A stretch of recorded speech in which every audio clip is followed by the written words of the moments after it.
Everyone has issues with procrastination. There is always this one thing which you want to do, which you can't get yourself to do. There is a nagging feeling in everyone which constantly reminds you that there are things you could have done which you haven't and which you should. This is procrastination, putting off things for later. And it's a tendency. And there are ways, thankfully now, that can tell us insights from psychology, from neuroscience, which have something to say about this and give you a deeper understanding of how to beat this tendency. The first thing and the key word here is tendency. And when I say that, I mean that the brain itself, it's an energy conserver. It does not like to spend too much energy. And in order to do something difficult, you require energy, you require psychic energy, you require mental energy. You have to get yourself to do it. You have to muster up the intention to execute a task. And that's not always easy because there are always opposing forces stopping you from doing this or telling you to do something else or diverting your energy in something else or the other. Like I mentioned, this is a tendency. And the first thing to take away from that is that tendencies are not your fault.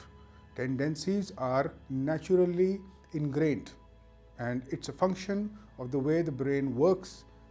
And that means, that translates into an important takeaway here, which I must emphasize. And that takeaway is that you do not want to blunt force willpower onto the problem. If you have an issue with procrastination, people have different degrees of problems with it. Some people have more of an issue and some people don't. If you have the issue to any degree, the first thing to do is do not try to blunt force your way through it. Do not try to think that your willpower, whatever that might be, is enough to steamroll you and that you lack willpower. The thing about willpower, and this is something again which psychology and neuroscience is revealing based on a lot of research, is that it seems to function like a currency. So if you have something which is a currency and it is not entirely dependent on you, then the currency depletes as you take harder and harder decisions, as you step into traffic, as you go through your day and things require attention. Your energy is diverted. The willpower gets depleted. So by the end of the day, when you arrive at that point or that stage when you think that you will do something after coming home from work or from college or whatever, and you think that you will prepare for this examination and you have a to-do list and you find that you simply don't have the energy. And that's because your willpower is depleted. There are ways to replenish it, which I would like to tell you about in a very brief, non-scientific type of way. And there are certain principles which can be used, which have proven to be very effective in this. The first insight, again, also comes from psychology, and it's goal-setting theory. Goal-setting theory is an intuitive theory, but it has been researched and the insights are clear. You are inclined to accomplish tasks which are very, very simple and clear-cut. If you have an overarching goal, a very big goal, you will clear the UPSC exam, or if your goal is to lose 15 kilos of weight. These are very long-term big goals. They don't work to motivate you. They may in fact work to overwhelm you, in fact to the point that you don't want to do it because it's simply too hard.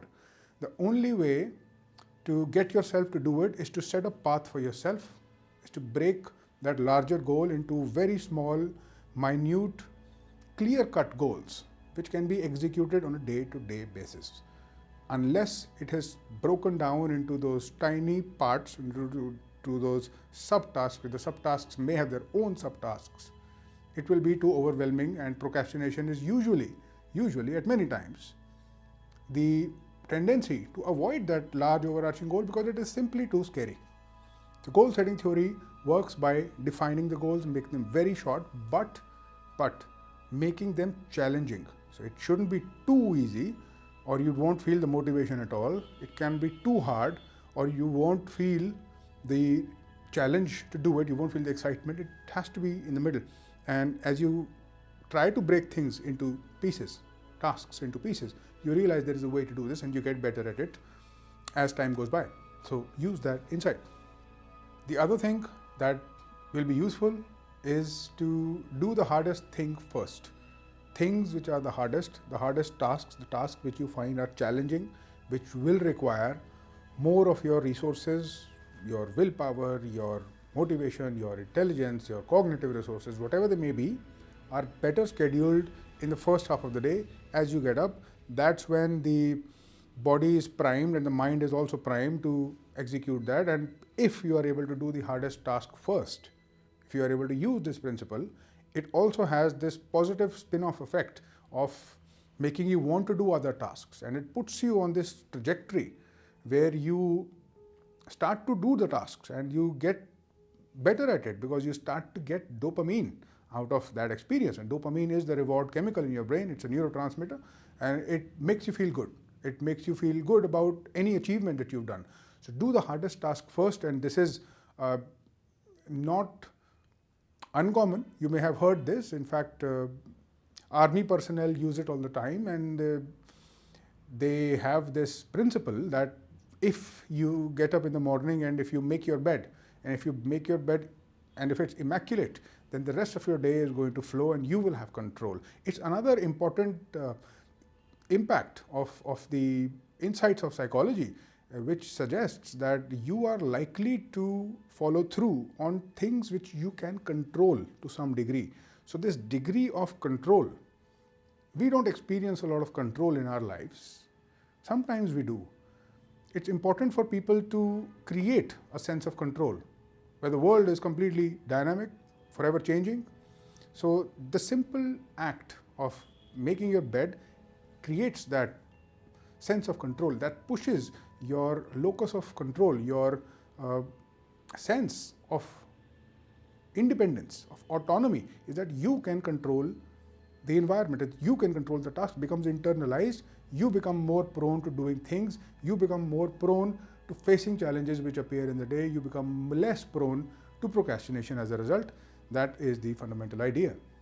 The third insight is habit formation, and habit formation is, of course, it's a large topic on its own, but the summary and the crux of it is that you will probably find something easier to do if it becomes a habit. If you get used to it, you normally will get used to something if you do it 5 days in a row. 5 to 7 days is the minimum. As you do more and more of it, it creates a force, and there's something called cognitive dissonance comes into play. And it suggests that since you've now done 6 or 7 days of that, and now you have a streak going. You may have seen this principle of streak is being used in many applications, and it's an element of gamification. 5-day streaks, 7-day streaks, and so on. Once you have a streak going, you don't want to break it. That's because we like patterns, we like continuity. And that's also the reason you don't want to do hard things, because it breaks the continuity, it breaks the laziness, it breaks the lethargy, it breaks the comfort, but that's not healthy. So if you can get yourself to do the tasks which are small, and if you can do the small tasks only 5 to 7 days in a row, you're very likely to continue, and your tendency, like I mentioned, will start to switch, and it starts to switch inwards, and you find that you're becoming more productive. Now, obviously, you will have pitfalls and you will falter along the way. The idea is to get back up, use the principles again, and then continue on the path. The other thing, and I suppose the most important thing which gets ignored in this conversation, which is about psychology, is the body.